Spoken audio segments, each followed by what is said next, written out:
I have a confession to make. It took me until middle age to like the color pink, and man, once you accept it, you go to Michael's for Christmas clearance and come back with a bunch of pink paint. So let's base coat this river rock in some Cameo pink, and then we're going to take this Craftsmart Rosemary pink paint and we're going to make a heart on this rock. So I'm lining it out with a chalk pencil, and what I wanted to test mostly with this paint is it looked like a neon paint. It's not classified or labeled as a neon paint, but the pink was a really nice bright neon paint, and it was a premium Craftsmart paint. I don't like the normal Craftsmart because it doesn't have good coverage, so I was kind of curious to see if this would have good coverage. And with 2 coats and a couple of touch-ups, I'm going to go get more colors of this in the neons to use for neon paint because it did really well. The next thing I'm going to try out is this pastel pink color shift paint, and I'm going to put it over the Cameo pink around the heart. So not messing with the neon part of the pink, but just adding this color shift all around on the kind of that baby pink color.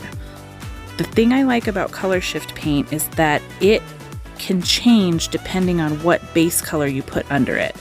So you can see what it's doing here with the Cameo pink under it. If I were to put it over the neon pink, it would have a different effect. Still cool, and so it leaves for lots of possibilities. That's one of the things I really like about color shift paint.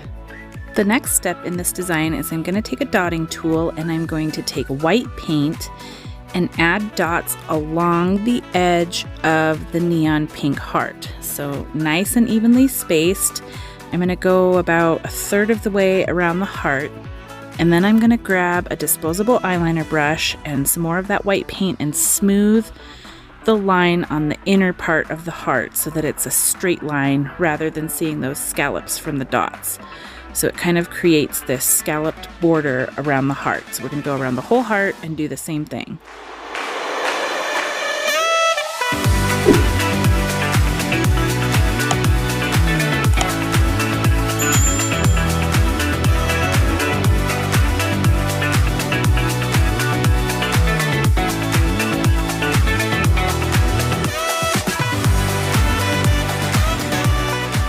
While waiting for the white dots to dry, I'm going to pull out the pink Glitterific fine glitter paint, and I'm going to put this inside on the neon pink paint.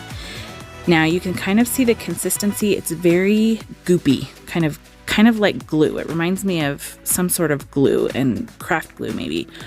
And I have this silicone tool that I got, I think, for mandalas. I haven't used them for much, but it's a nice little angled tool. I usually put glitter paint on with a dotting tool, but this is so goopy and the heart is kind of a big space that I thought this tool might work really well.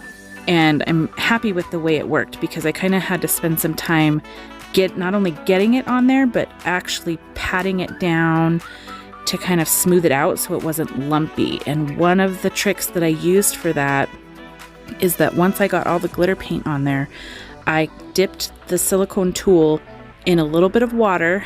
So I didn't want it to be super wet, but just a little bit of water, and then started kind of patting on top of the glitter paint, and that helped the glitter paint settle into a nice smooth coat on the heart.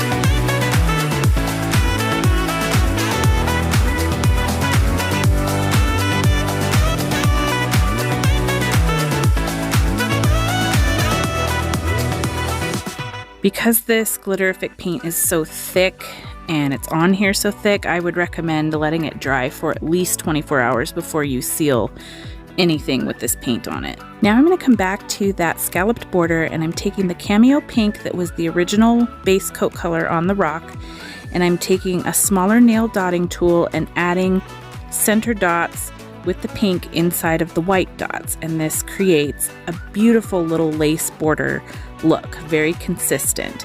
Once that dries, I'm going to come back through and add dots on top of that, same size, with the color shift paint so that it matches exactly the base coat of the rock, and it looks like lace with holes in it, and the base of the rock is showing through. I love this trick. It's very consistent. It's so much easier than trying to draw consistent scallops on a border. It's perfect. It's been hard to do this rock justice with all of our stormy weather and getting the nice outside light on it, so here's some indoor light and here's some outdoor light. It still doesn't capture how sparkly and pretty this rock is, so I'm hoping you can use your imagination, and I would love to see what you decide to create with this technique. So we used 3 out of the 4 of my new paints. Stay tuned and we will use that 4th bottle of paint. In the meantime, watch this video I have for you on the screen. Thanks for stopping by to watch, and I'll see you next time. Take care.